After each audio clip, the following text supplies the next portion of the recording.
Oh, now your picture's gone. Am I Oh, there. back now? Yeah. Okay.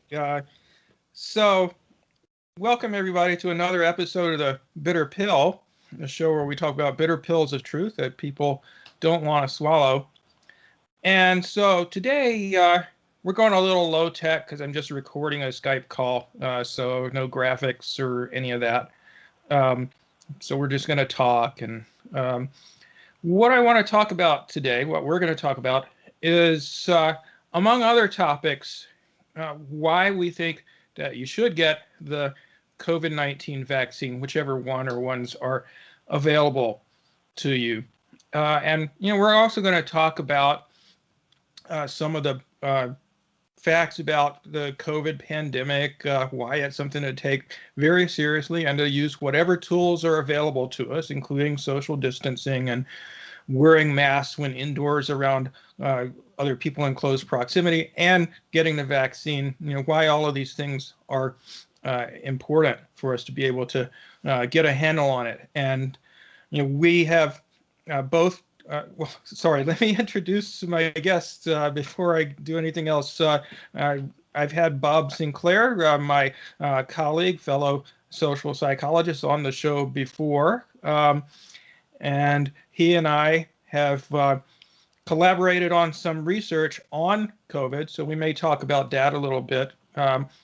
But we just want to give you our perspective on the pandemic and the vaccines and so forth as social scientists, social psychologists who understand scientific research methodology, as well as citizens who've seen people that we know be affected in one way or another by the by COVID. So in my case, for example, my mom's had it, my son's had it, and his wife had it. Two of my nephews have had it. In my girlfriend's case, her son-in-law has had it. She has had friends who've had it. A cousin of hers died from it. It's pretty serious business. I don't know about you, Bob. Do you have any family members or friends who've been Well, affected my by it? my partner has had it, and she she was very careful and trusting her social bubble. But the problem was one of her friends decided that she'd ask her to babysit when they went out for their 8th wedding anniversary, and she thought, fine, no problem. Problem was that the kids were between 2 and 6 years old, so some of them were in daycare and some of them were in pre-kindergarten and kindergarten, and they brought COVID back to the house, and then everybody got Oh infected. no. Now she had very few symptoms, but it took her 15 days before she tested negative. And the issue with PCR testing is that COVID won't show up until 5 days after you've been infected on a PCR. So, Yeah. um, so it took her about another 10 days before she had a negative PCR.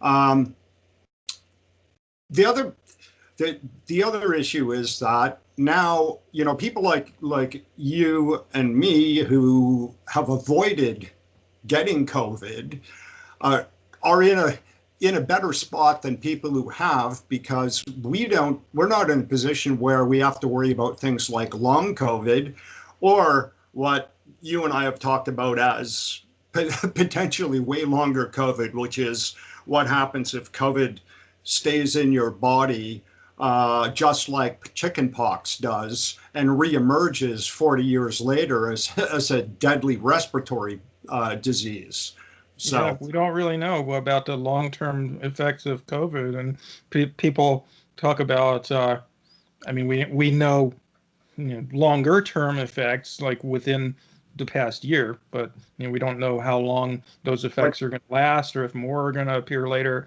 or whatever. So, yeah, we don't know what's going to happen anti-vaxxers 40 talk years from about. now. anti-vaxxers talk about how we don't know the long-term effects of the vaccine. Well, that's true, but we know the short-term effects of COVID, and there's a potential for long-term effects of that as well. But I mean, just to zoom out from our own particular experience of this and talk about the big picture. Last year, COVID was the third leading cause of death in the United States, and not really much lower than the top two causes, heart disease and cancer. So I think the figure now for COVID in the United States is 575,000 people have died, since it started, more than 550 since exactly a year ago, whereas annually in the U.S., heart disease takes about 650,000 lives and cancer about 600,000. So there's not much difference. And then the fourth leading cause of death over the last year or so is a very distant fourth, accidents at less than 200,000. Worldwide, nearly 3 million people have died. And let's just say up front that although there have been serious, although generally very rare adverse events during the century-plus history of vaccines, such as, when a small number of people got polio when they initially used the live polio virus in the vaccine, but then they stopped doing that. There's never been a vaccine that's killed millions of people. COVID's killed almost 3 million people. So, let's weigh our risks appropriately. Well, the other thing is this, it's certainly killed a lot more people than the seasonal flu ever does. Okay, people absolutely. Who want to say this is the seasonal flu, come on, wake up. It's interesting. The numbers in Canada are slightly different than they are in the U.S. Because the difference between our cancer death rates and our COVID death rates are still pretty big. But the other thing is that even though Canada's done a reasonably terrible job at dealing with the pandemic, we've done a much better job than the U.S. So again, on a scale of reprehensible to terrible, you guys are on the reprehensible end and we're just on the terrible end. Canada's sitting right now in terms of all Western nations. New Zealand's best, followed by Australia, followed by Norway, followed by Denmark, and then there's Canada. And we're just over 600 deaths per million. If you look at the U.S., the U.S. is around 1,800 or something, and the U.S. is around 1,300, and the U.K. is around 18. Belgium's around 2,000. So yeah, the U.S. is actually over 1,500. I forget the exact figure. Yeah, but I guess one issue we need to point out is that, a lot of young people essentially think they're bulletproof, they're invincible, this is not going to affect them any worse than, say, a flu or something. But the risk of long-term symptoms from COVID, such as constant fatigue and being unable to concentrate and remember very well, and I forget what all this, like long-term fever, a lot of the same symptoms as COVID in general, but then a few additional ones are possible. And studies are finding that 15 to 30% of people who get infected with COVID wind up having long COVID or long haul COVID, where their symptoms persist for months and perhaps still persist for years. We don't know yet, obviously. And just as high a percentage of young people as older people are having these long-term symptoms. There's no difference. So it's just bullshit to say that the other issue affect young people. The other issue is this, is that they're finding, even with people who are having minimal symptoms and even asymptomatic, they're finding in some people internal organ, it looks like it could be damaged, that it may go away, it may not, but this is something you need to worry about, right? My kid's 18 in a couple of weeks, And he's one of these people who kind of feels invincible. And I'm saying, well, you really don't want to get this disease, my friend. Yeah. Yeah. Just because you don't die from it doesn't mean you won't have serious symptoms. Even if you're asymptomatic, as we said, you could still wind up with symptoms later that persists for months, perhaps. And that gets back again to that comment, what's happening 40 years from now. You think that lockdowns had an impact on our economy now? Guess what happens if this comes back 40 years from now and starts just filling up intensive care units and hospitals with people who have absolute respiratory failure? It's going to bankrupt every healthcare system in the world. Yeah, and even right now, we've been vaccinating people for almost 4 months. The overall rate of vaccination in the U.S. is about 20%, and in groups of people that have had high vaccination rates, namely elderly people, the rate of cases and deaths is way, way down. A figure I saw as of March 4th, 96% decline in cases among nursing home residents, 91% decline in deaths. And, unfortunately, a lot of workers in these facilities are not getting the vaccine. It's only about 50% who have been vaccinated of them, or less than 50% versus, 75% or so fully vaccinated among the residents. But in any case, hospitals in Michigan, despite the people who are most likely to be hospitalized, the elderly, being having a relatively high vaccination rate, hospitals in Michigan with the highest case rate in the United States right now are filling up again. They're as full as they were back in December, when hardly anybody had been vaccinated. Hey, what's happening. That's what's happening in Ontario right now, in the Toronto area, where I am. I'm north of there, so we still have regional differences in Canada, which really don't exist in the U.S. anymore too much. But I'm about 200 miles north of Toronto. And the Toronto ICUs and hospitals are they're just overwhelmed right now. And when you think about it, I'm not sure if I said this already, I might have, is that Ontario, we've got just under 15 million people dispersed across a massive area, okay?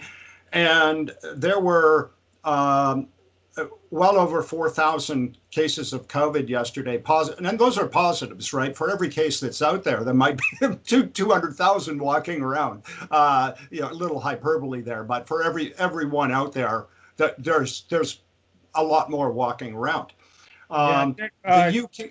We should address the issue of the number, what we do or don't know about the number of cases.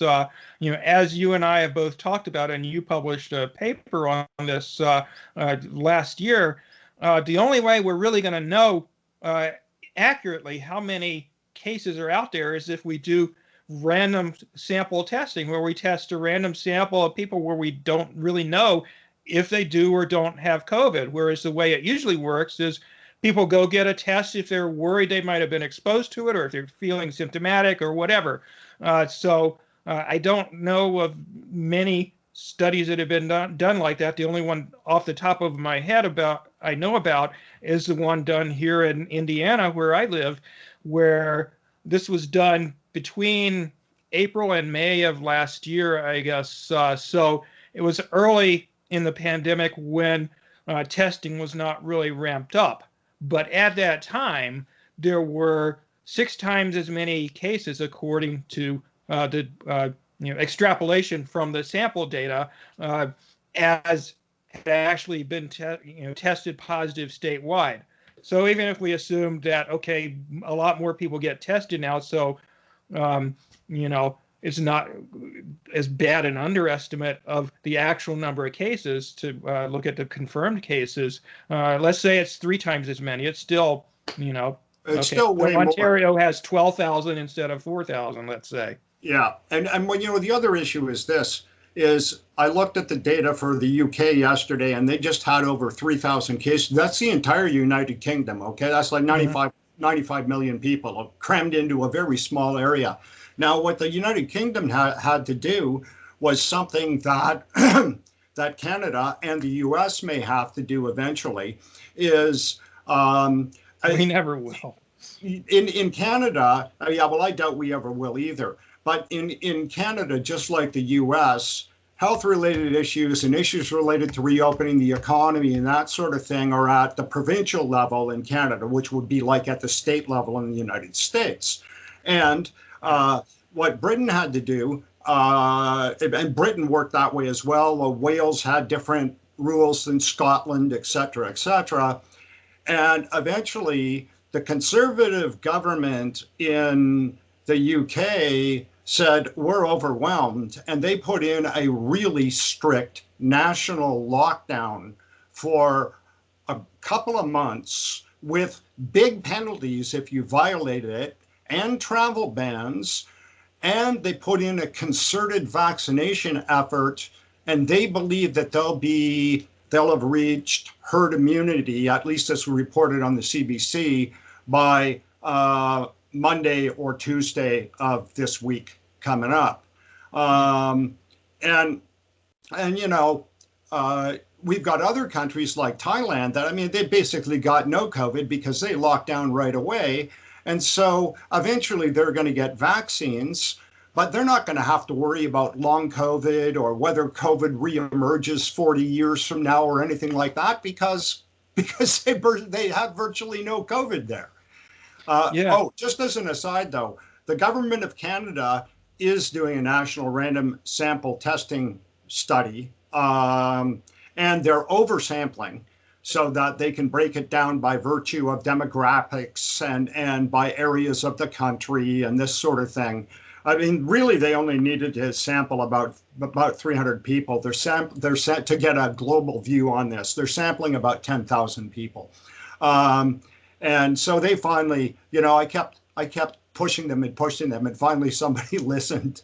And I gave the paper that you referred to, I gave the Finns too much credit, because what the Finns did was, instead of testing for COVID, they were testing for antibodies, and they eventually just canned the study because they weren't testing for the right thing.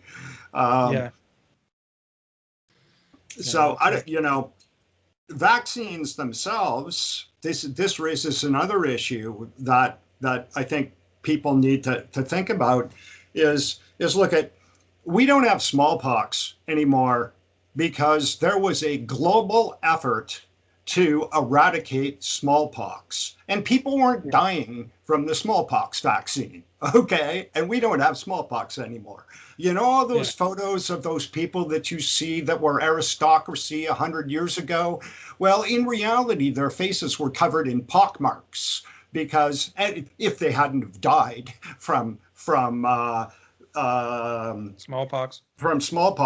And actually, you know, the other thing is that this was the genesis of understanding the whole idea behind vaccinations, because milkmaids who got cowpox didn't get smallpox, okay?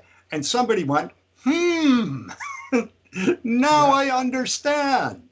And so avoiding vaccines makes no sense. And we had essentially eliminated measles, mumps, and rubella from Canada and the United States. It was gone until the anti-vax movement started.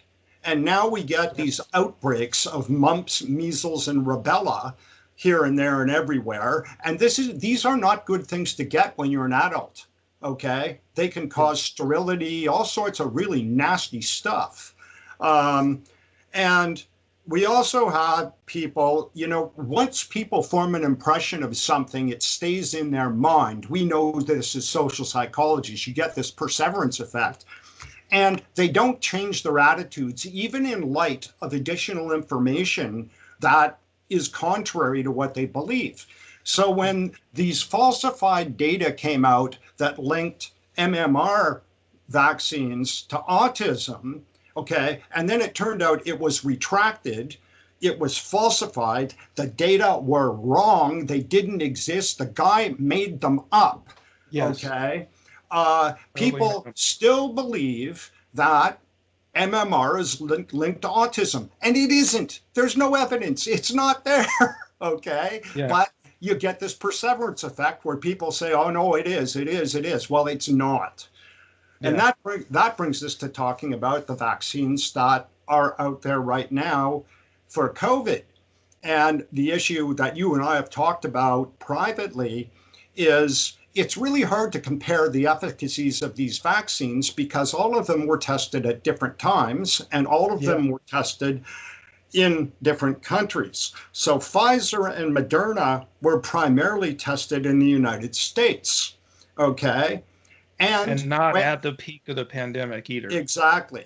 And uh, AstraZeneca it was tested in the UK, South Africa, the United States, and Brazil.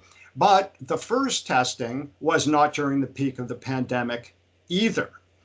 However, new data just came out in March with another phase 3 study.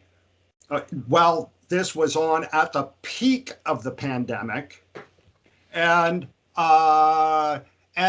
and the AstraZeneca is showing the same kind of results that it showed before, which leads me to believe that it's going to provide better protection. Now, this is just an inference on my part. I could be wrong, but better protection against the variants that are coming out of South Africa and Brazil and the UK. So I'm actually getting my first vaccination tomorrow. Canada's a little behind in vaccinations, and I'm getting the AstraZeneca. Yeah. I So got my second dose of Pfizer a couple of days ago. perfect. Yeah. And because I didn't want to deal with complications of setting up the audio and so forth, I'm just doing a Skype call today, so I'm not able to show my screen like I usually do. But I just wanted to flip through some things that I'll put a link to in the description of the video. First of all, the figures on efficacy for the vaccines. As Bob was saying, initially the AstraZeneca as well as Johnson & Johnson showed a bit lower efficacy than Pfizer or Moderna or the Russian Sputnik vaccine, which all had over 95% efficacy, whereas AstraZeneca and Johnson & Johnson were around 67%. But as Bob said, the reason for the difference was that it was tested at a different time and in different places, or those two. That's one possible difference for the reason. It might not be Yeah. the difference for the reason. Yeah. But so, you know, efficacy rate meaning when they gave the vaccine to several thousand people and then didn't give the vaccine to several thousand other people. I think the sample size for the Pfizer clinical trials was 43,000 people overall. So tens of thousands, both in the experimental and control groups. And then they just went about their daily life, and something like 200 out of the 40,000 people got COVID, but only 8 of them, I believe, got COVID who were in the Pfizer group versus actually I think it was 170 overall, so 164 in the control group. So 95% less likely that people would get COVID as they were just going about their daily life for the people who got the vaccine versus the people who didn't. It's important to recognize, however, that whether or not you get COVID is not the only thing we need to be concerned about. No vaccine is 100% effective at preventing you from getting the disease that it's designed to prevent. Like if you keep getting exposed to something over and over and over again, you probably won't get it, but you might. But we're also obviously very concerned about keeping people from dying. And as far as we know so far, nobody who's received any of these vaccines, whether it's Pfizer, Johnson and Johnson, or whatever, has died from COVID. Uh, you know, if they didn't already have it when they got the vaccine, they didn't get it and die later. Um, and it's also drastically reduced hospitalizations among those people who are getting vaccinated. Of course, for a long time, it's been the case that uh, elderly people, 65 and over or whatever, were far more likely both to get sick enough to wind up in the hospital and to be sick enough to die from COVID than younger people. But that's changing. That's changing. Yeah, that's changing. Yeah, the data from nursing homes in the U.S., where I don't know the exact figure, but I believe something like 60% of people have gotten both doses of whatever vaccine they're getting, so they're fully immunized. Even though it's still nowhere near a full vaccination rate, infections in nursing homes as of March 4th, which is a month ago, so it's lower than this now, had plummeted by 96% relative to what they were in December at the peak of the pandemic and and the peak of it in nursing homes. And cases, wait, did I say cases have declined by 96%? Deaths have declined by 91%. And I haven't looked at the exact figures, but I think cases are down now by about 98% and deaths by more than the 91% that they were back on March 4th. And in the United Kingdom, there everything's down to about 98% from where it was before. When you sort of combine all of everything together, and they put in a concerted vaccination effort across the entire country. Yeah, and it's important to point out that most people there have not received their second dose of any of the vaccines they're taking that require 2 doses, like Pfizer or I forget the other ones that they're using there. They're using a lot of the AstraZeneca because that's the Oxford vaccine. Yeah. And is that a 2-dose vaccine? I can't remember. Yeah, it's a 2-dose. The Johnson and Johnson, most people there have only received 1 dose. So I think about 60% of, or between 50 and 60% in the UK have received at least 1 dose of a vaccine, and only about 10% have received 2 doses. And yet, from its peak in, I believe, January 10th, their rate of cases and deaths have declined by well over 90%. I think, 97 or 8% since its peak back 3 months ago. And that brings me to another point, which is that they didn't just vaccinate people. As Bob said, they engaged in a really strict lockdown where they were not letting people dine indoors, for example, like they do here in the U.S. all the time. They weren't letting people be indoors in places without masks. They weren't letting people travel overseas and then come back, etc. You couldn't be more. I think you couldn't be more than something like 200 yards from your home. This was strict. Yeah. And so that's that plus the between 50 and 60% or so who got 1 dose of AstraZeneca or whatever. Those 2 things combined are what allowed them to control the pandemic. Vaccination by itself isn't necessarily going to be enough to get things under control if we don't do, other things to mitigate the effects, like mandating masks in indoor public places. We won't worry so much about, if you're out at the beach or something and nowhere near anybody, but and physical distancing too. Physical distancing's got to be in there as well. Yeah.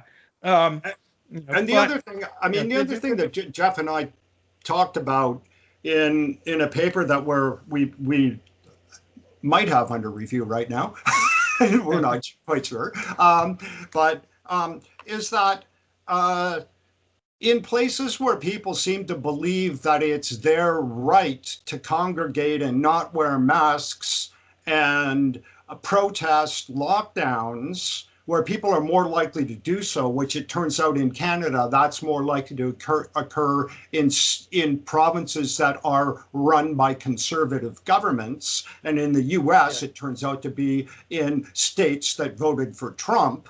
What we find is that there are massively bigger rates of infections and deaths in those areas. And people need to understand that your personal rights do not include recklessly endangering the rights of other people.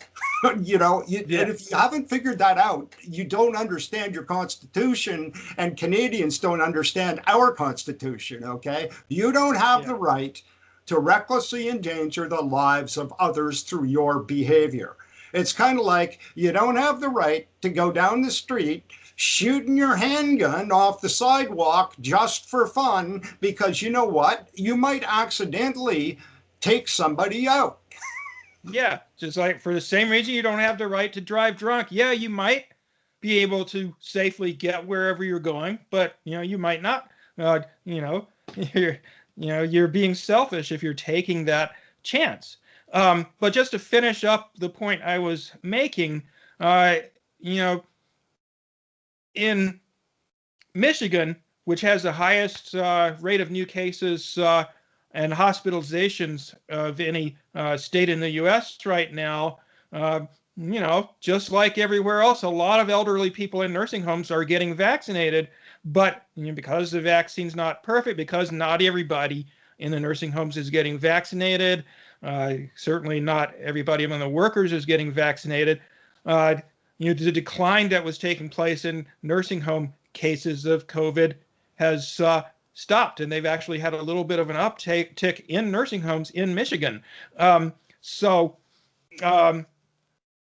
need to, and I should mention too, I was just reading today, the Michigan governor, who is a Democrat, is under a lot of pressure to not lock down, to not take the strict measures, which were still not nearly as strict as the UK's or China's or a lot of other places early on in the pandemic.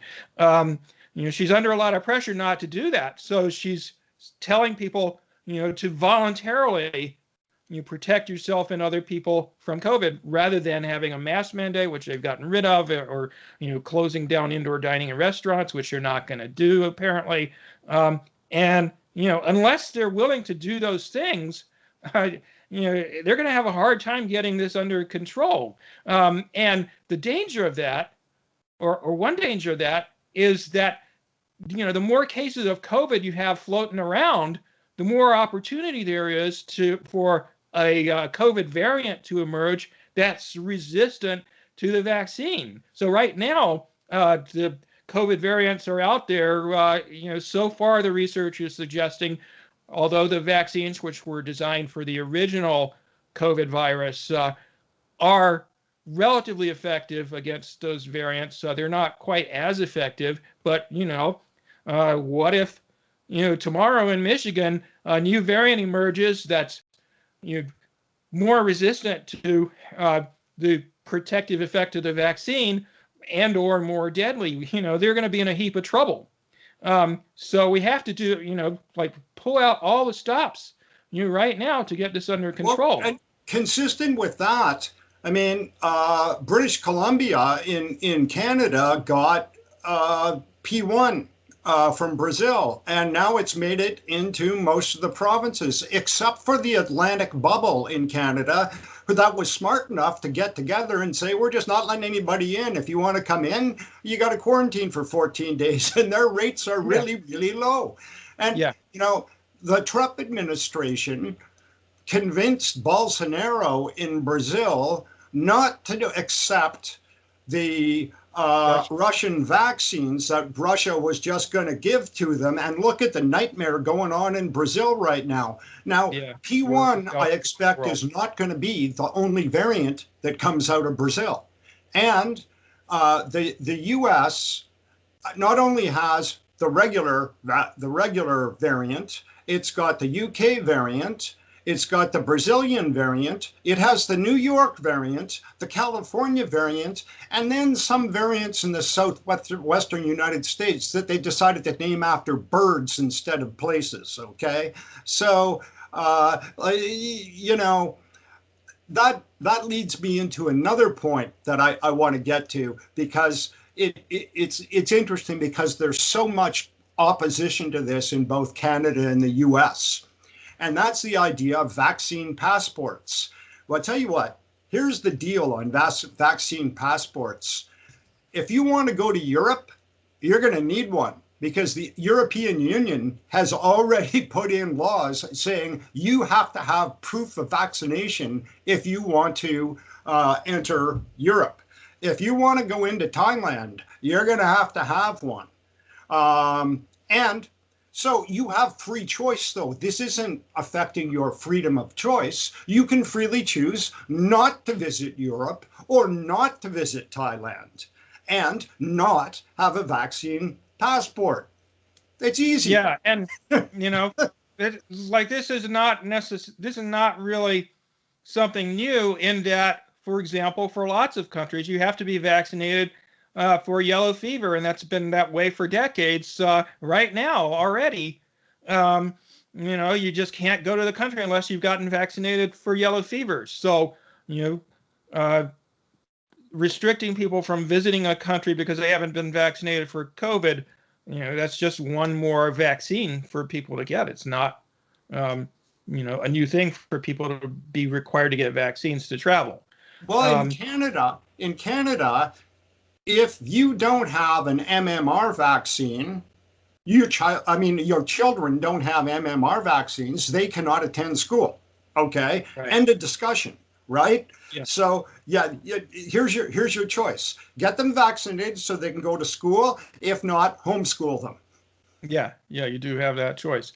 But one more point about lockdowns before we move off of that, which, a very important component of which a lot of places, like pretty much everywhere in the U.S. and most provinces in Canada, have not implemented travel bans as part of that lockdown, and it's an essential component. That's what you see in every country and every locality that's had a high rate of success of battling COVID.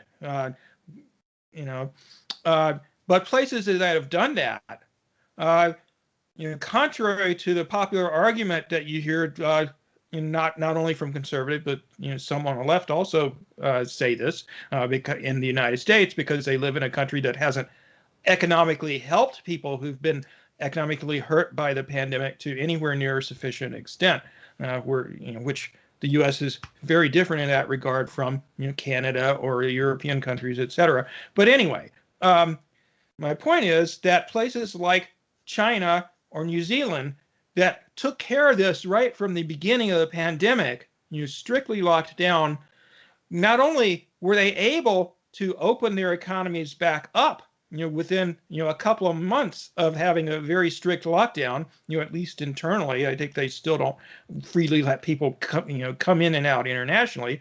But inside of China, you can go anywhere. You can eat indoors at a restaurant. You can do any of that. Because took care of same thing in New Zealand, same thing in Australia. Yeah, and Jeff and I talked about. Contrary to popular belief, those places that had very strict lockdowns, they didn't have to have them for very long to get COVID under control, in like a couple of months. And their economies are in way better shape than those of places like the U.S. and Canada, where they have a lockdown, then they open everything up, then they have another lockdown because the case rate spiked, and then they open back up again. We're doing much worse economically than China, which grew, its economy grew by like 3 or 4% last year. Virtually the only country in the world of any size that was able to grow last year.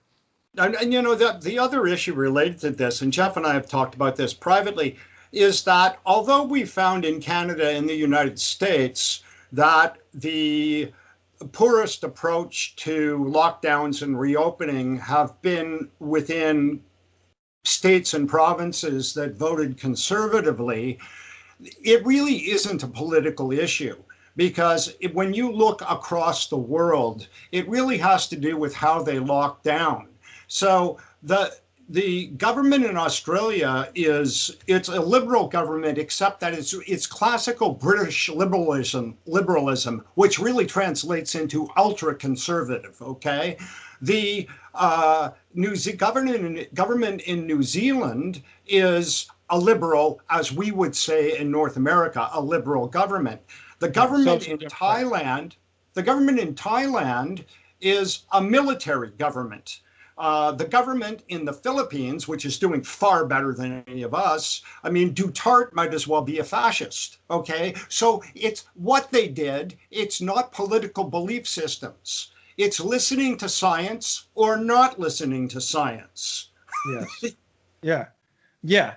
But, on top of that, we did find in our research that political ideology plays a role in, for example, whether people go out and protest against and refuse to wear masks, or whether governments implement more effective policies and so forth. So we did find that. But we also found, not unrelatedly, that the nature of people's culture, whether their culture is more of a group-oriented or a collectivist culture, where people are concerned about the well-being of their in-group, which could include society as a whole, as well as, of course, their family and so forth. Countries where that type of culture exists have, on average, been much more effective in controlling the pandemic than countries that, like the U.S. or Canada, that were more individualistic, or are more individualistic, where your own goals and interests and concerns are what's most important to you. That's why the West, that's one of the reasons that we believe that the entire West failed so miserably. I mean, again, as I said before, the only countries in the West that did okay were New Zealand, Australia, and Norway. Okay. Now look I mentioned Denmark before, but Denmark's still over 400 and some odd deaths per million people. That's not good. That's not a really good record when you think about India, which has 1.4 billion people, and they've only got 120 deaths per million. So So within individualistic societies such as Canada or the U.S., we have found that states or provinces with more conservative governments, generally and somewhat more conservative leaning populaces, generally speaking, have had more cases, have had a greater increase, at least, if not necessarily a higher rate, of deaths, and have had policies and public conduct that go along with that. So governments, less likely to sufficiently help small businesses, for example. Governments less likely to, implement travel restrictions like the Atlantic provinces in Canada have. No state government in the U.S. has done, but they've done other things more effectively in some places than others. And then individual conduct, people, which in our research we used as a proxy for individual behavior, such as wearing a mask in a public indoor place and so forth. The proxy that we used for that was the amount of protesting that people did against lockdowns or mask mandates and so forth. And we found that was more likely in the more conservative provinces or states, and that they also had high, protest size and numbers were related to number of cases and deaths. And the other thing is, we found that the governments in the conservative provinces in Canada were sending mixed messages to people. It was kind of like, well, we're doing okay, but you got to be careful. But we're doing okay, but you got to be careful. Well, no, we weren't doing okay. Okay. Yeah. And we also found that government officials in the conservative provinces were more likely to violate their own government rules. Okay? So they were setting really great examples. States as well. And it hasn't just been restricted to conservatives, certainly. So I think what's his name? The governor Newsom in California was caught dining indoors, even though he'd implemented, a restriction on that.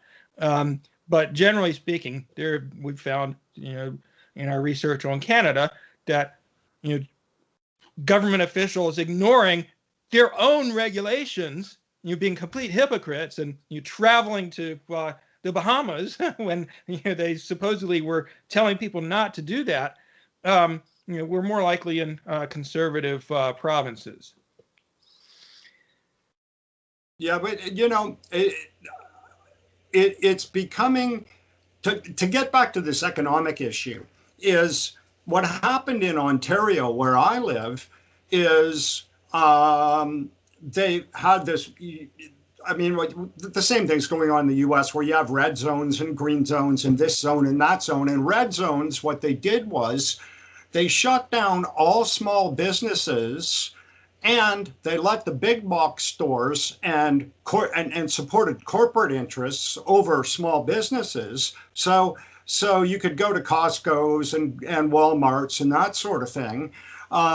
So effectively what they did was they killed small business, but they didn't put any travel bans in. So you couldn't have any fun in Toronto. So what would you do on the weekends? You'd drive up to where I live, which is about a 3.5-hour drive, where all the bars were open and indoor dining was, et cetera, et cetera. And what happened is, boom, our rates went up.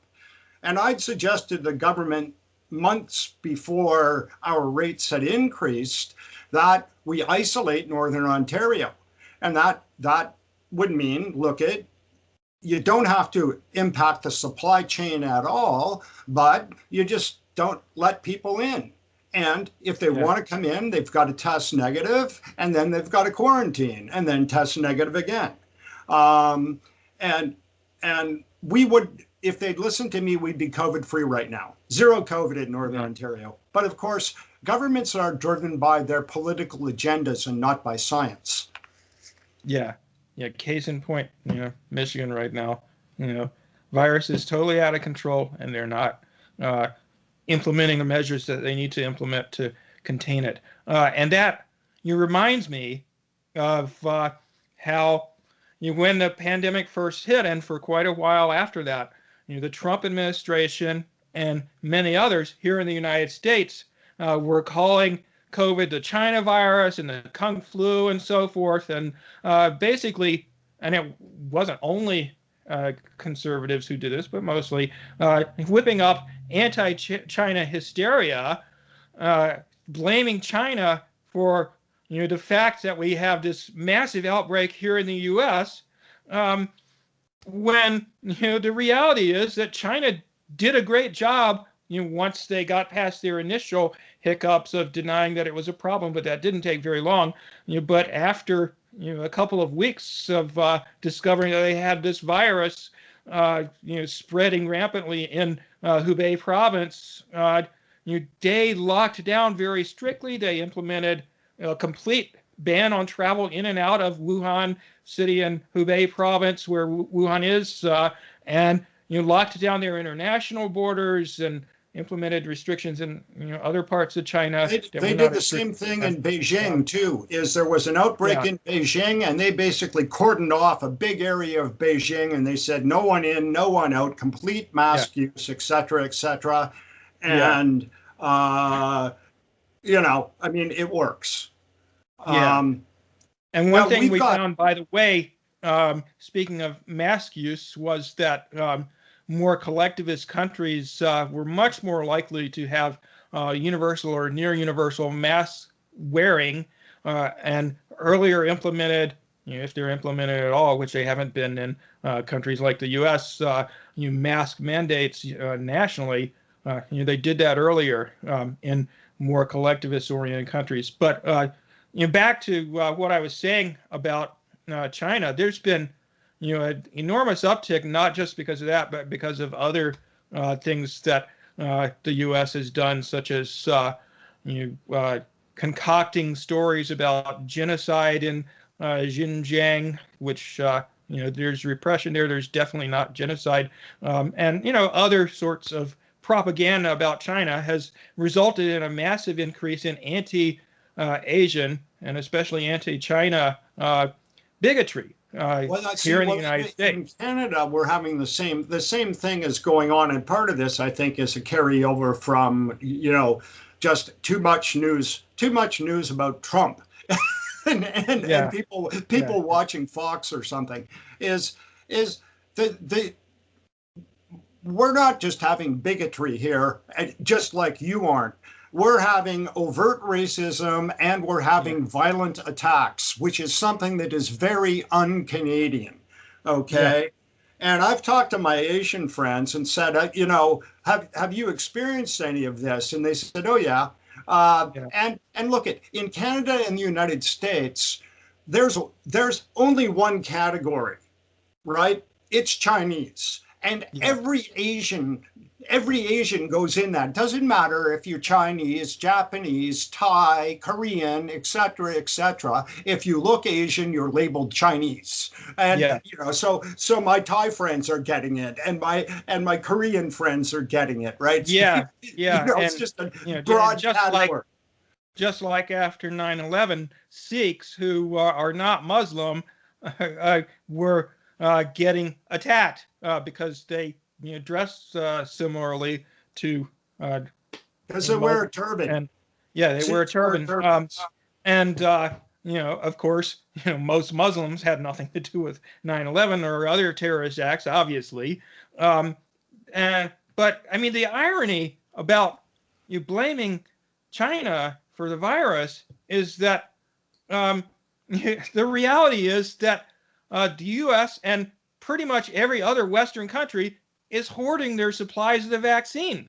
It's the most egregious example being Israel, with the world's highest vaccination rate. About 60% of their population is fully vaccinated. They're not making any vaccine available to the Palestinians, whose land they're occupying or controlling in the case of Gaza. And the flip side of the coin, China is exporting its vaccine to 80 different countries so far. They're lending their manufacturing capacity to make Cuba's upcoming vaccine and other people's vaccines as well as their own.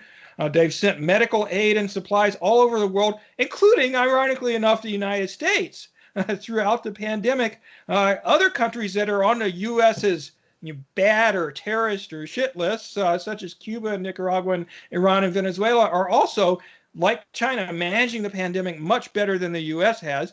And in some cases, such as Cuba and China, for example, and Iran, I think, they've done a lot to help other countries cope with the pandemic, sending them medical supplies and doctors and so forth. So the reality is just the exact opposite of this perspective you get from some here in the U.S. and Canada, that China is to blame for this. No, Canada, Canadians are to blame for this, and their government is to blame for this. The U.S.'s government and people are to blame for it being as bad as it's got. Not China. What?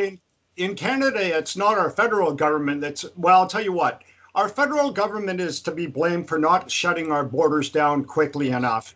But then everything goes down, just like in the U.S., to the state level or the provincial level. The federal government has no jurisdiction right now over how the provinces deal with the pandemic. They just supply them with vaccines, and then the provinces decide what to do. And so there's different rules across different provinces, right? And now they could declare, I believe there's an federal emergency act that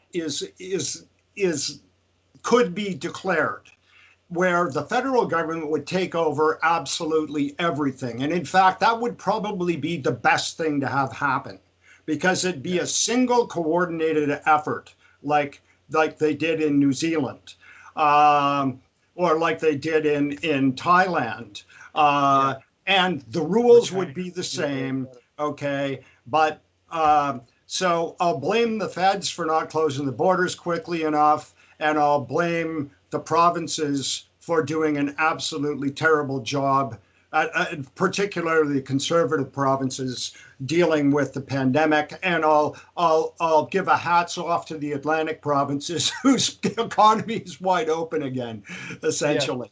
Yeah. You But know, except they're still not letting anybody in. well, yeah, Yeah. well, that's smart of them, isn't it? Yes. Yes.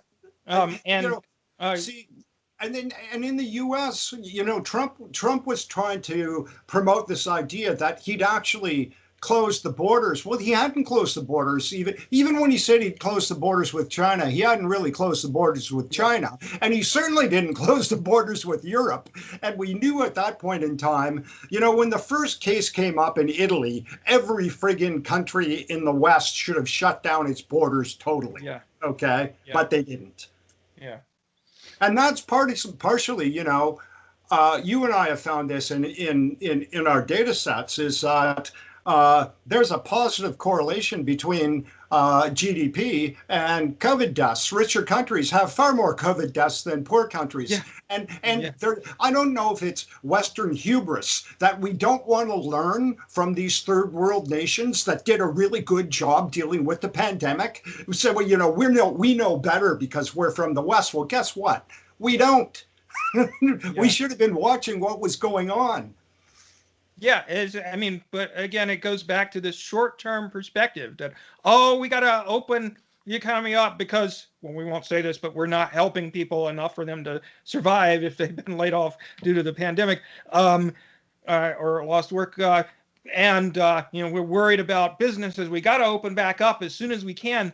And then they don't realize, or maybe they just don't care, I don't know, that because, as long as their rich buddies are getting richer, that's what they mainly care about. But, in the long run, your economy's worse and the pandemic comes back, as bad or worse than before. And this has happened over and over and over again in all these wealthy capitalist countries. And, and this raises this whole issue too about that we've talked about second waves, third waves, fourth waves. Well, if you actually look at the data across the entire world, the only place where there are waves, this is, in my opinion, deflection from really bad government policy, is to say, you got to watch out, we're going to have another wave. Well, guess what? There are no waves in any way. There hasn't been a second wave in China. They just almost zeroed it out, period. It hasn't come back, other than an occasional isolated case. But, now there's China no second waves in Thailand. They've got a bit of a second wave going on in India now, but it's not really as bad as people would make it out to be. People like to look at raw numbers and not take into account populations. But if you look at other places, Bangladesh, which has got a big population, you look at Pakistan's got a big population, there's no real second waves. The second waves and third waves and fourth waves are only occurring in Western nations because they reopen the economies far too quickly. Every time you reopen and close and reopen and close and reopen and close, you're hurting everybody. If they'd done this at the beginning and just said, we're going to shut down everything from March until August, okay? Everything's shut down. It wouldn't have had to be for that long, just from March till, beginning of June or something would have been enough. Yeah. But we weren't willing to do that. No. So one last issue that I wanted to get into a little depth on. Can I interject one thing here first, though, that I think that is a big difference between the United States and Canada. Is that I've got to give the Trudeau government in Canada credit for approaching things this way. The first thing they did was take care of the people. So they and this ballooned our deficit a bit, but they ensured that people were getting $2,000 a month, to survive.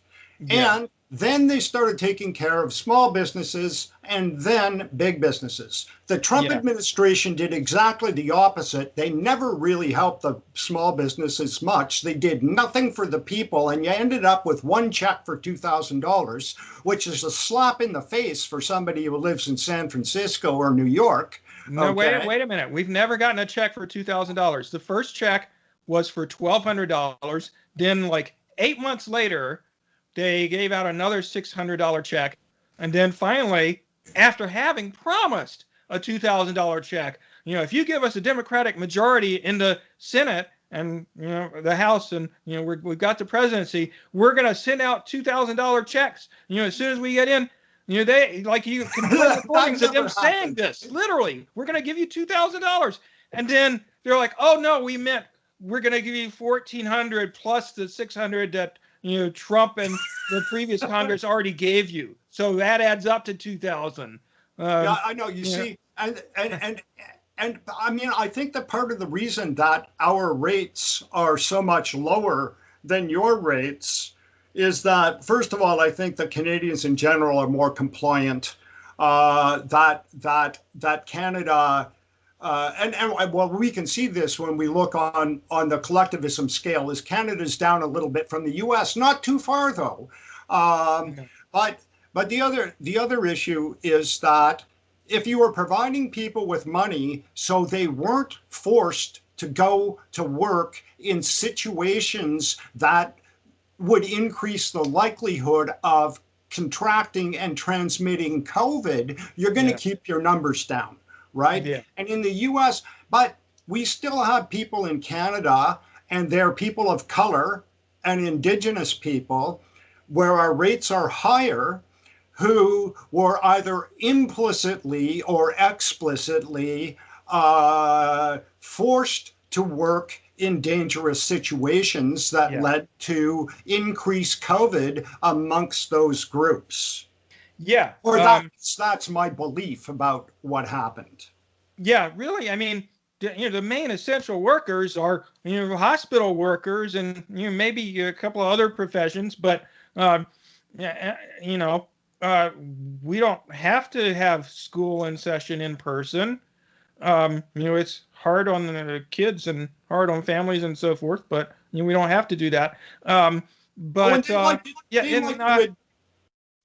like to ignore the data coming out of Princeton that showed that the 6-year-olds and under were super spreaders too, right? So let's just open the schools.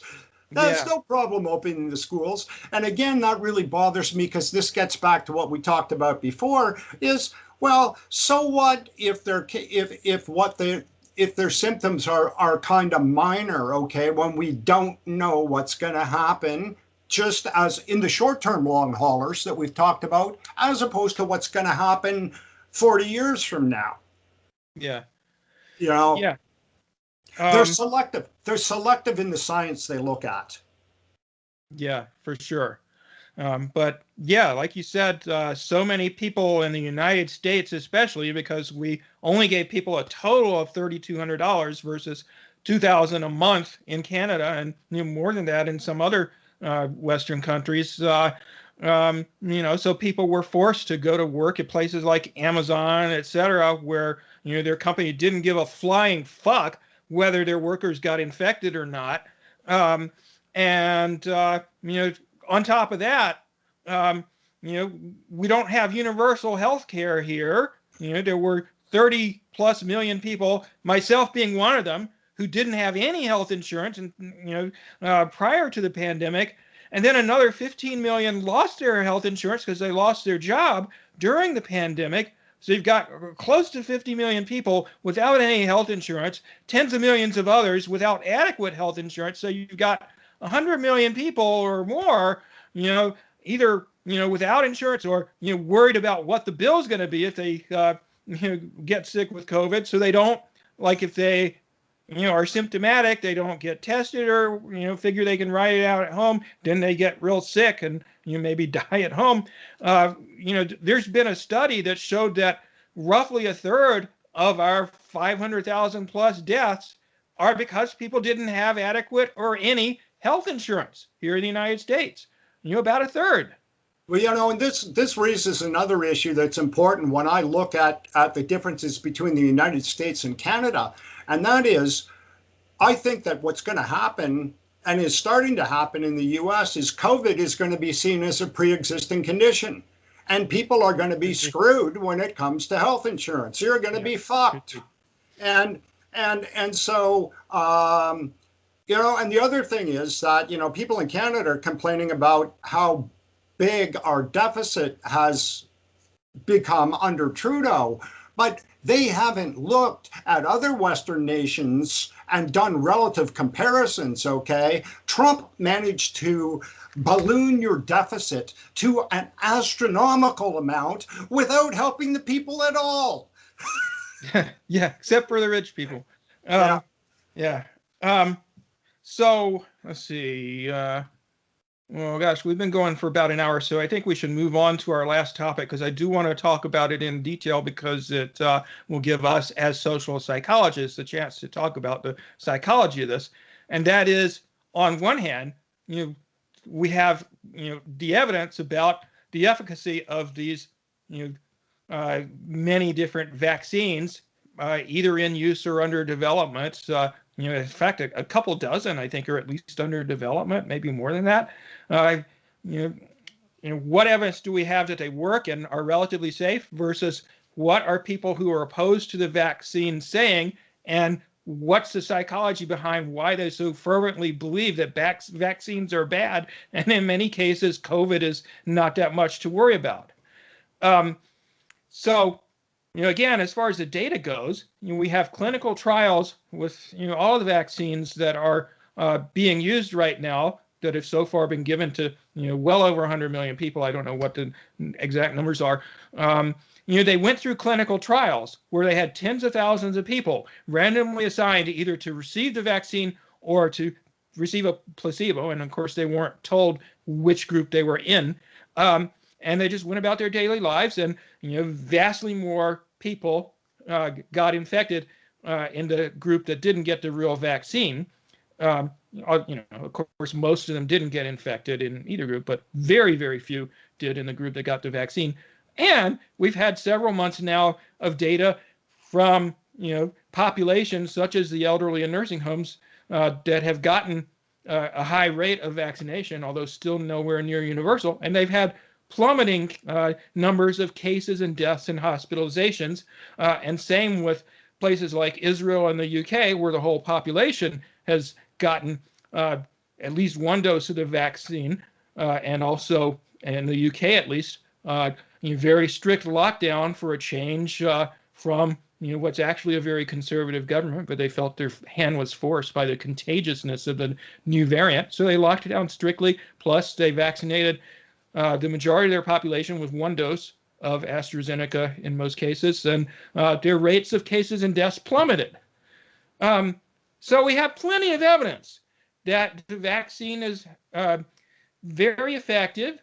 That all of them are, and with the exception of AstraZeneca, no vaccines have yet been found to have severe side effects. But even in the case of AstraZeneca, that's an extremely rare severe side effect, something like a few dozen cases out of several million, out of 20 million. Millions and millions of doses. Yeah, a few dozen cases out of more than 20 million doses that have been administered developed a blood clot.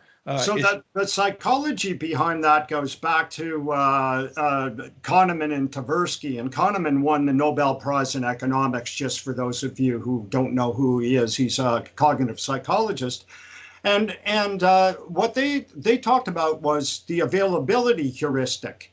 And the availability heuristic basically is this: when instances of an event come easily to mind, you overestimate their frequency of occurrence. So it's really easy to think about these, couple of people who got blood clots and overestimate how often they occur, thinking that, boy, it happens all the time, when in fact the real numbers say this is really, really, really, really, really unlikely.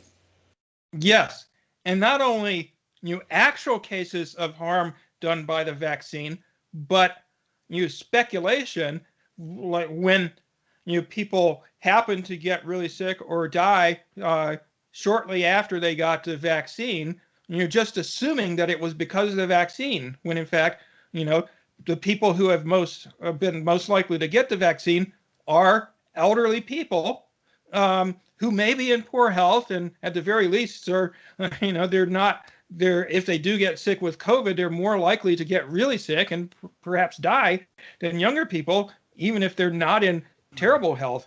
But I came across a story on NPR the other day talking about how articles that have appeared in the press about people dying shortly after they got the COVID vaccine. So, Hank Aaron, the former baseball player, for example, died a couple of weeks after he got the COVID vaccine. So people read those stories, they get forwarded from one news outlet to another, and they're just all over the news. Hey, Prince Philip died yesterday. He was 99 years old. He got the COVID vaccine about a month ago. It must have been the COVID vaccine that killed him. Yeah. Yeah. Yeah. And, even in cases where people actually got COVID and then died shortly after they got the vaccine, well, they didn't get COVID because of the vaccine. There's not even any virus in most of the vaccines, and it's not the COVID virus, or if it is, it's not a live one. So you can't possibly get COVID from the vaccine. And other than the extremely rare blood clot issue with AstraZeneca, there have been no cases of severe enough to threaten your life side effects from any of these vaccines. And my partner's sister is a nurse practitioner in Hamilton, Ontario, and she said the literature that she's seen is that there's no conclusive evidence that really links the blood clotting to the vaccine anyway. Okay, this is kind of because it happens so incredibly at such an incredibly low rate that they don't even have the ability to link the two. Yeah, I mean, I guess it's unclear at this point. I came across something. There was a recent study that suggested that the vaccine might be responsible for the virus, but I guess they're still debating. No, you mean for the blood clots, not the virus. Yeah, the blood clots. Yeah. But well, what's happened is that AstraZeneca has put a label on it, a warning label now, that it's like, basically it's like any medication that you take. You read what the potential side effects are, and you say, oh my God, I don't want to take this medication, when in fact they're reporting absolutely everything that's next to impossible to have happen just to cover themselves, right? Yeah. I should mention, I'm definitely pro-vax. I think everybody should get the vaccine, and I did too. I do, as a vegan, as an animal rights activist, have an ethical objection to vaccines, which is that they're tested on animals, and animals obviously can't consent to getting the vaccine. But putting that aside, I want to be around to make a difference in society and so forth. So I'm gonna take any medication that's gonna potentially save my life or preserve my health, regardless. And save the lives of others. Save the lives of others, because this is this disease is several times as contagious as the flu. You may have heard that we hardly have any cases of flu or colds now, because despite Western countries not doing nearly enough to prevent us from having an ongoing COVID pandemic, in pretty much every country, colds and flus have almost been wiped out, because at least we're doing something effective. Well, what happened this year actually is in Canada, because I think it was because so many people were concerned about having a double whammy of the flu and COVID, is we ran out of and had to produce more flu vaccines this year. Our flu rates are the lowest they've ever been. But I'm just pulling that off the top of my head. They were very, very, very, very low seasonal flu rates. And we've seen this around the world, actually, is seasonal flu rates were way down this year. More people got flu vaccines than they have before, at least in Canada. And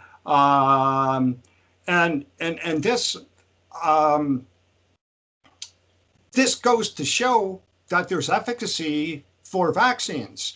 And, there are people that have a cold and they say, oh, I got the flu. No, you didn't. If you got the flu, you'd be down for 2 weeks and you'd be puking and shitting yourself. Okay? That's what happens when you get the flu. Not necessarily puking and shitting yourself, but definitely, much more serious fatigue and soreness and congestion and so forth than you get with a cold. Well, I haven't had the flu since 1977, maybe. And, and after that flu, it was the Texas A strain, which is it was an H1N1, I believe.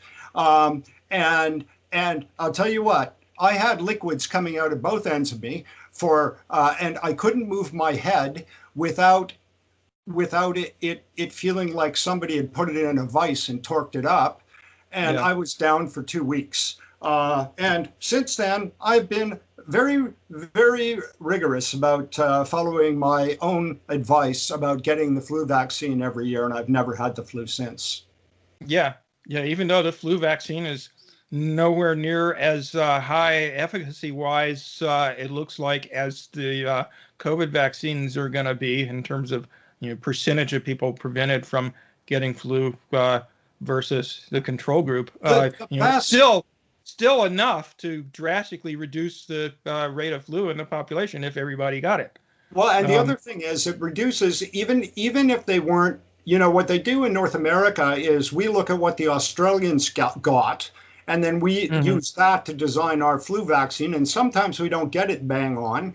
But it turns out that also just getting the flu vaccine tends to reduce symptoms and length of people who and the longevity of symptoms of the flu for people who do in fact contract it.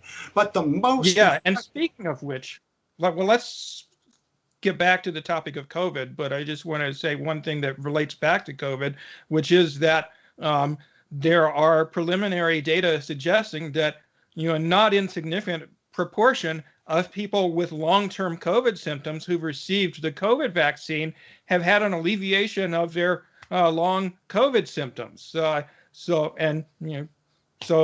Again, it's not just preventing you from dying that is a reason to get the COVID vaccine, but preventing you from getting seriously sick, or perhaps helping people who have already had it from helping them, in some cases at least, not all. By any means, getting over or having a reduced amount of their long-term COVID symptoms. And that, the issue, this is the final thing about the flu vaccine, because it compares it back to COVID, is that the flu vaccine is a bit of a crapshoot. And the best flu vaccines have about 60% of efficacy rates, okay? Look at the efficacy rates we're getting out of the COVID vaccines. We're talking massively higher. Because COVID mutates, which is part of the problem. We could have a more serious mutation, but influenza viruses mutate a lot more than the SARS-CoV-2 virus is doing. The mutations are bigger, so to speak. But getting back to this issue about the psychology of people being against the vaccine, I just wanted to mention a specific case of this that I came across. Somebody that I haven't met him in person, but I know him through Twitter, and I watch his YouTube channel occasionally. His grandfather recently passed away, and also, just before he passed away, like a day or two before he passed away, he got the Moderna COVID vaccine, and so he made a video in which he blamed his grandfather dying on the COVID vaccine. Now his grandfather was nearly 90 years old. He had, I would assume, type 2 diabetes. He was on dialysis 3 or 4 times a week. Talk about major comorbidities. No autopsy was done because they, just assumed, he died suddenly in the parking lot of a gas station. They assumed it was a heart attack. and there was video of him collapsing apparently. But anyway, so they don't know for certain what the cause of death is, but autopsies cost money, so they wouldn't do an autopsy. So they don't know for sure. But he had all these risk factors, like most people. Like the main cause of death among type 2 diabetics, because they often have coronary artery disease too, is heart attacks. Which is what they assume this person had. One of the other top causes is strokes. Another artery disease. On dialysis, kidney disease is another major risk factor for people with type 2 diabetes. For risk factor for their dying or cause of death. But so we don't know why this guy died. And again, as I said to him, and I didn't talk about my skepticism about his claim. I just said to him, I'm really sorry for your loss. And that's all I said. Which that's part of the problem, because, if somebody's just lost a family member, you don't want to, if you know the person, you're a little reluctant to press them on the fact that they're anti-vax. So the only people who are criticizing him for what he said are people who hate him, pretty much. But anyway, so we don't know why his grandfather died, but he's attributing it to the vaccine. And he also made a number of false claims about vaccines, about the COVID vaccine, such as that it can cause COVID, that it hasn't been shown to be effective in preventing COVID, which it has been shown to be. Or they have been, and it hasn't been shown to be effective in reducing its spread, which, they've recently shown a lot of evidence for that too, that it does reduce. So, to put this in psychological terms, the first part of what Jeff was talking about in social psychology would be referred to as misattribution. You're misattributing a cause to something that you shouldn't be attributing a cause to, because you have no data.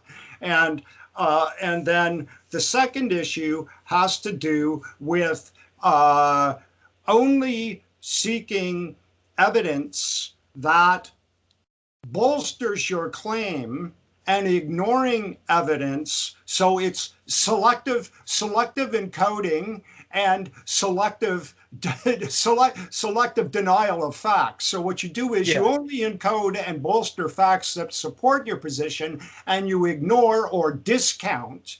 Okay, it would be called discounting in the very old social psychological literature. Discount possible alternative causes and data that would counter the arguments that you're making. Which is that's not good science.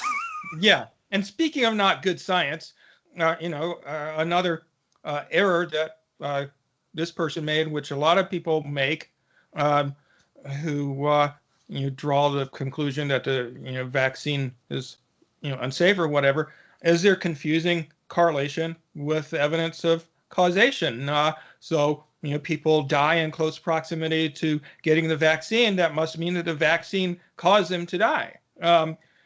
And we see this over and over. And here's the ironic thing. Here's the ironic thing. One objection that I've heard from anti-vaxxers about the vaccine is, well, you say that rates of COVID have come down since the vaccine started ramping up. That's that's correlational data, and I pointed out to the person in particular I'm thinking of who made this argument to me, but other people have as well. Well, first of all, they've done clinical trials where they randomly assigned tens of thousands of people, which is way bigger than the sample sizes that you and I, as social psychologists, have in the experiments that we've done over the course of our careers. Randomly assigned people, either placebo or vaccination, whatever a vax is, and found massive differences in rates of COVID infection. And no deaths and no hospitalizations among any of the people who've gotten the vaccines that they're giving here in the United States, Johnson & Johnson, Pfizer, and Moderna. No deaths of any of those people, if they weren't already sick to begin with. Like this unfortunate fellow who was the grandfather of the person I know. He already had type 2 diabetes, already had kidney disease, etc., and almost 90 years old. But among the people in the clinical trials, they didn't find anybody dying shortly after they got the vaccine, or being hospitalized with COVID. Or nobody died of COVID. Nobody was hospitalized with COVID. A small number of people got COVID, but their cases were mild, etc. And transmission rates seem to be low.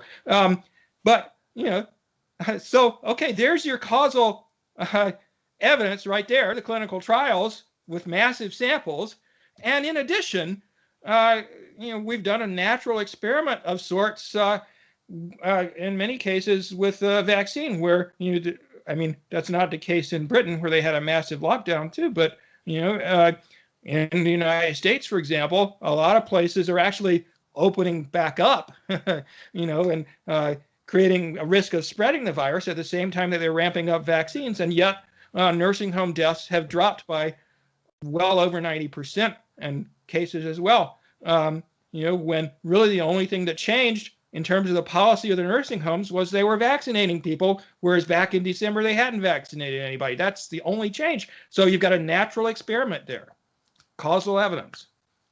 Yeah, and this the issue you were raising before, this is really a fallacy, because the evidence is that they were presenting is there's zero correlation, and they're inferring a correlation. So and there are situations where there really are correlations, but people are inferring cause from correlations. So one of these, I did this. It had to do with COVID, actually, was part of it, but and it was, some of the numbers were off in this thing, but that's irrelevant. It was the thing about the United States that you had sent me, and I like to just post these on right-wing sites just for fun every once in a while to see what happens. And anyway, my comment was that when you look at all the bad things that were going on in the world, they all occur in places that have lots of McDonald's restaurants. So McDonald's restaurants must be causing all of this bad shit out there. Yeah. Yeah, U.S. is #1 in McDonald's and all these other things. One other objection I've heard from anti-vaxxers that I want to get your take on as a social psychologist, and I'll give mine too as a fellow social psychologist.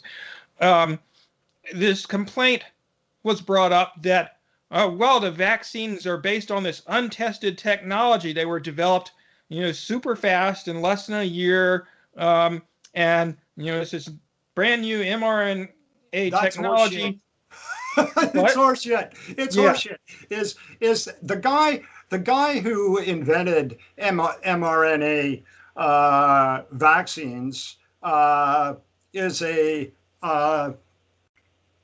microbiologist and a member of the faculty of medicine at Harvard University, who is a proud Canadian and made it quite clear in an interview that he did. He said, here everybody's concerned about the next 4-year election cycle. But he said, I've done this with dengue, and we can sequence the DNA in one day and be producing the vaccine the next day. And we've done this with dengue, and we've done it all over the world using this technology. Mm-hmm. And the problem that we've had with COVID is that there was there was so much bloody red tape. We could have taken care of this by now, right? Yeah. Yeah. So it's, he also is the co-founder of Moderna. And I'm sure Harvard's making a fair amount of money from that, from the mRNA patents. But it's not like people think it's new. It's not new. Yeah. And really, it's going to be the wave of the future for vaccinations. Yeah, because you can create vaccines so much faster. But so this person arguing with me saying, oh, okay, it's not, it's new technology, and the FDA only gave it emergency use authorization. They didn't give it approval, and goes off on this tangent of authorization as opposed to approval. And Did I'm any of them like, get approved? huh? Emergency authorization is as good as approval, right? Yeah, I point out, okay, so I used the wrong word. I said they had approved it. Okay, you didn't use that word. They used authorization, but in either case, they're permitting the vaccine to be used. That's the point. And the other point, which you're trying to move the goalposts on and sidetrack from, is that we have these data. We've had clinical trials with tens of thousands of people, experimental vaccine versus control group, with all of these vaccines, with no serious side effects in a vast majority of cases. And now we've had tens of millions of people, well over 100 million worldwide, who've received vaccines, and we're not seeing significant numbers of serious side effects. We're not seeing people get COVID as a result of the vaccine. Certainly, we're not seeing people hospitalized or dying in general. So we've got the evidence that these vaccines are safe and effective. And furthermore, only 2 of the vaccines even are using mRNA technology, this quote unquote new technology. Every other one uses something different. And we've got many different vaccines. So even if your argument were true, which it's not, it's only applying to a portion of the people who are receiving the vaccine anyway. Yeah, the whole problem is this, Jeff, is that arguing with an anti-vaxxer is the same as arguing with a conspiracy theorist, because they really are conspiracy theorists. Yeah. And they don't understand the data, and you're wasting your time arguing with them, because very few are going to come around. And it's like getting into a pissing contest on Facebook or something. It's just really not worth the time, energy, and aggravation. Well, except, although it wasn't the case in this particular argument, but in general, there's a likelihood that somebody who isn't, hasn't bought into that viewpoint might see the argument might keep them from going there, and might change their mind if they're leaning that way. Exactly. But I just wanted to make one more point. We talked about this in our recent paper that hopefully is under review, which is that although we've talked about how being anti-mask and anti-vax and so forth, and buying into conspiracy theories in general is very common on the political right, we also see this a fair bit on the political left, as with the person I'm referring to, where they have such an extreme amount of distrust in the government, and on the left, in addition, in big corporations, which that's understandable. The U.S. government is terrible. It does shitty things all the time. It serves the interests of these multinational corporations, which both the government and corporation are sheer evil. That doesn't mean that everything they say is false, or that everything you accuse them of doing is true. Just because the government can't be trusted doesn't mean that George Bush and his cronies planned 9/11 and blew up the World Trade Towers themselves. Look at the evidence. The evidence doesn't support that idea whatsoever. Similarly, the evidence doesn't support your conspiracy theories about masks or Pizzagate or vaccines or what have you. Are you serious? Come on. Hillary Clinton and George Soros are baby eaters who were running a pedophile sex trafficking ring out of the basement of Comet Pizza in DC. And if you can't believe that, oh, yes, but it doesn't even have a basement. It's like, and big solar and big wind have a conspiracy to convince you that climate change is happening and we need to get rid of fossil fuels. So yeah,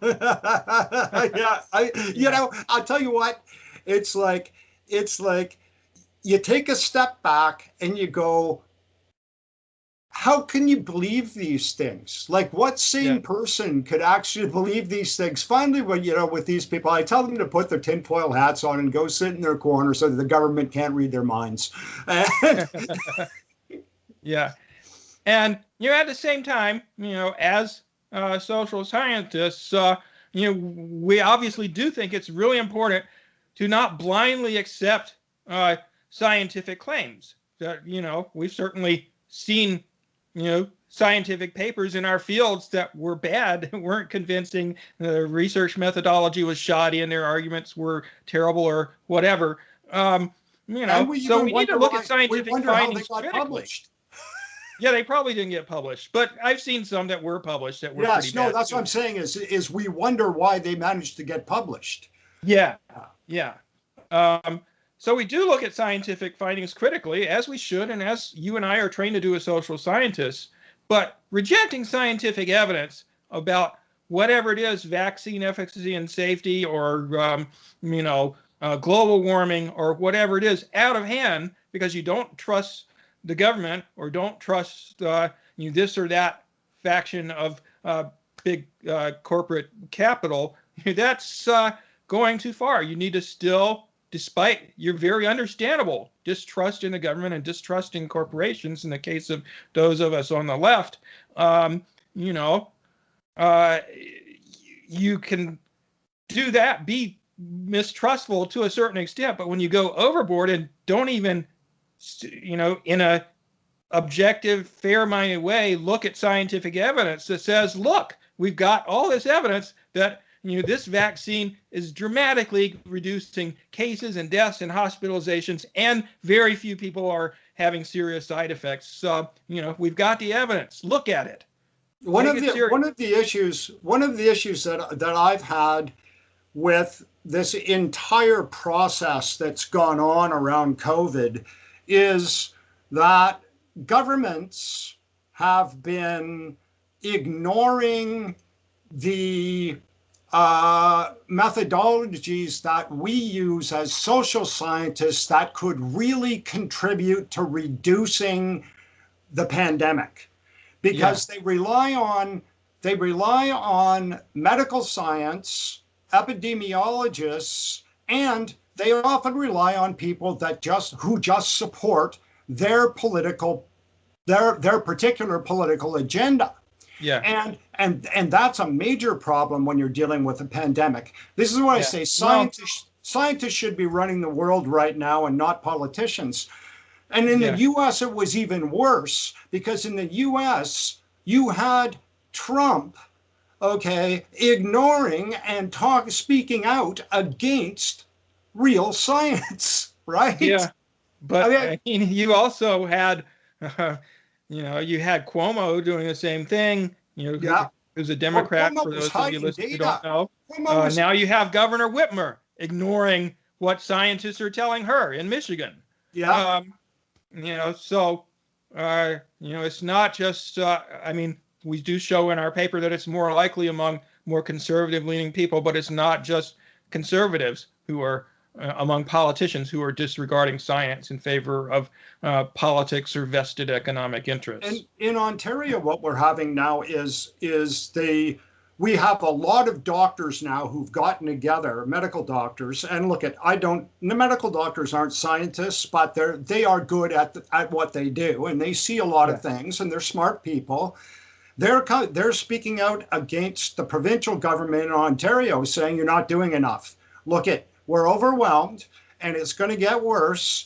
And your approach to this is not right. And you and I talked about groupthink in our paper. Why don't you talk a little bit about that and how this could explain what's going on with the Ontario government?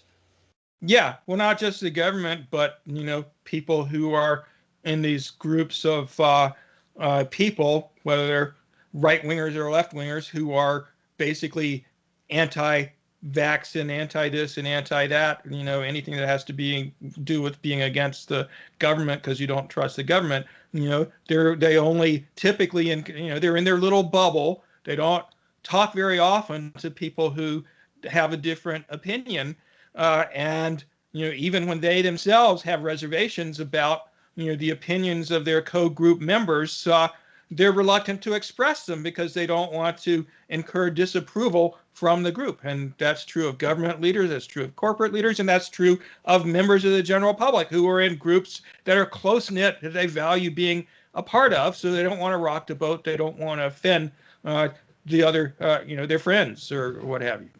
So then what's happening in our argument in our paper is that although we don't have direct evidence, indirectly it looks like the Ford government in Ontario has surrounded itself with people who adhere to the government's agenda, rather than maybe pulling in people who might argue the opposite position or ask the but what if questions that are important.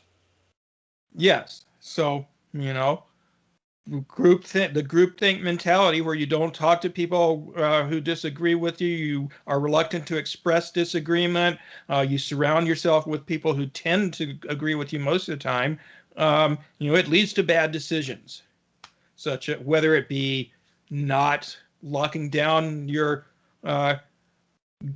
province or state or country's economy enough so that you can more or less zero out COVID within a couple of months, or you don't want to wear a mask when you're going into the grocery store, or what have you, reckless personal decisions. At least here in Ontario, masking is and physical distancing is supposed to be required. It's certainly required in any grocery stores, okay? In any any place where you're not 6 feet away from somebody.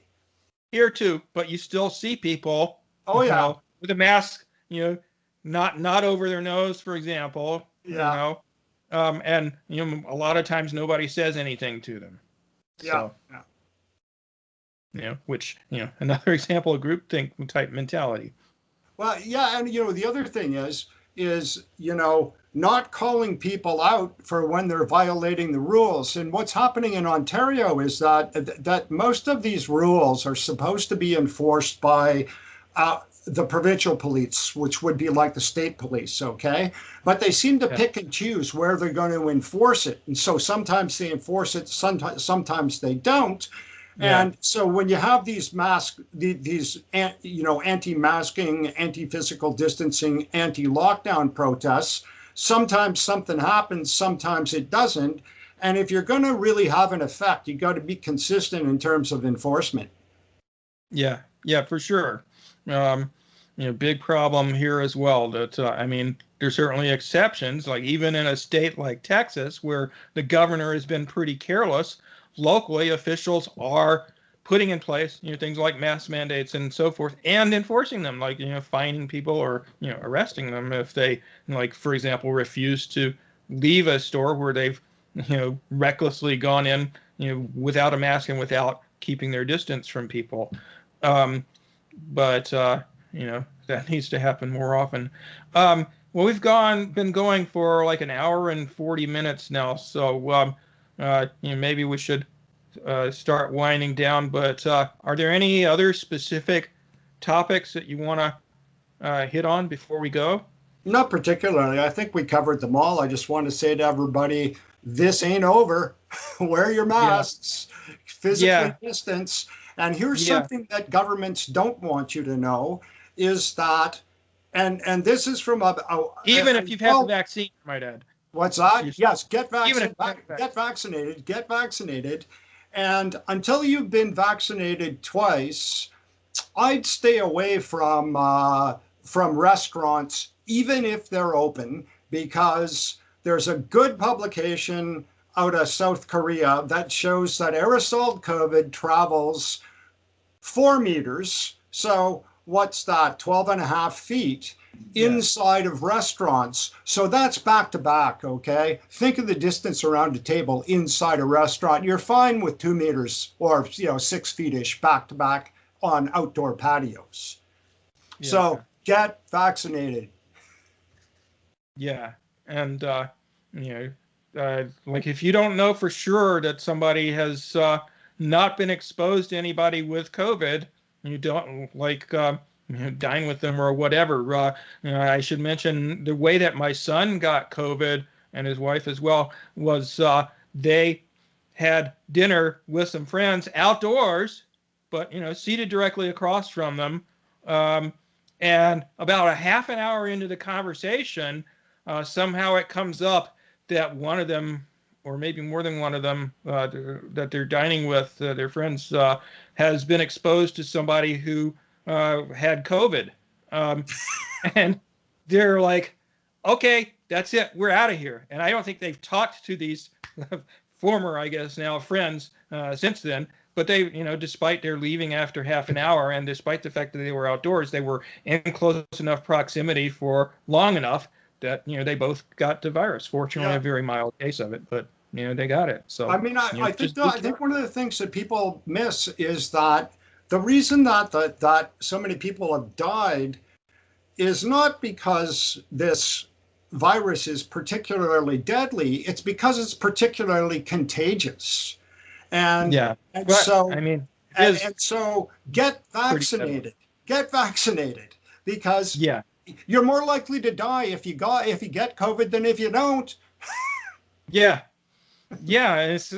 for sure. And it's not like you can't die from getting COVID, especially with the Brazil variant is killing younger people in much larger numbers than and hospitalizing younger people in much larger numbers than the original varieties of COVID. They had over 4,000 deaths one day recently in Brazil, which is more than any other country in the world, including the U.S., has had in a single day. Because they've got this variant that is both about twice as contagious as the regular the original virus, and also about 50% more likely to kill you. And similarly more likely to put you in the hospital with a serious case and so forth. So and other variants like that could arise. Exactly. And I, to be honest, I'm very worried about young people. It's the 18 to 40-year-olds who may be less likely to adhere to rules and go out to bars because they're single and they want to meet people and get involved in relationships, et cetera, et cetera. And I certainly understand the psychology behind that too, but the problem is you're more likely to die. Yeah, and we have to keep in mind, going back to the example of Michigan, it's not people who are like, over 65 or whatever that are getting hospitalized right now. Most of them have been vaccinated. It's younger people who are being hospitalized in sufficient numbers. People, under about 50 or 60 are being hospitalized in sufficient numbers that they're at a rate of hospitalization as high as it's ever been at any point during the pandemic. And so it's just not true that you can't get seriously ill with COVID because you're young and healthy. Not true. Also, we have more people here in ICUs now that are young than we ever had, and people that are being intubated and that sort of thing. And we didn't see that much at the beginning of the pandemic. It was mostly, we saw a few younger people, but it was mostly old people, and it's all changing now. Yeah, largely because of the variants. Yeah. Get vaccinated. You've got 2. I'm getting mine tomorrow. So,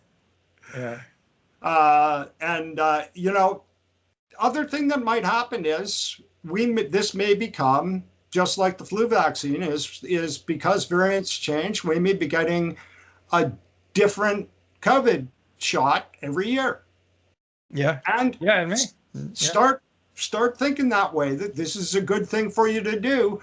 And again, if you don't want to, you're not going to be able to travel.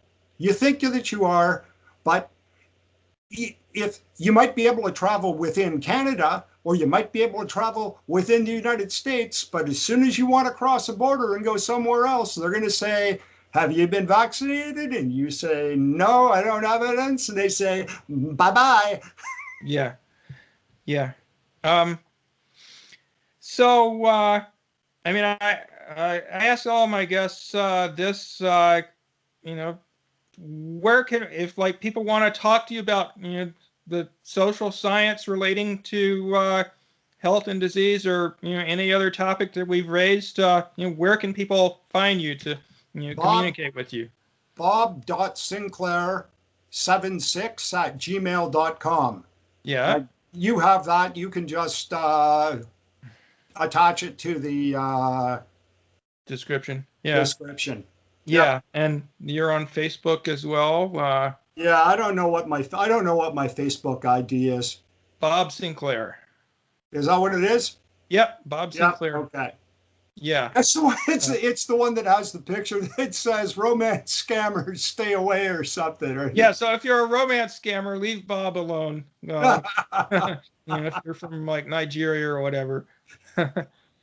Well, it's been great talking to you about this, Bob, and hopefully we can get some of this research we've been doing published before long. Yeah.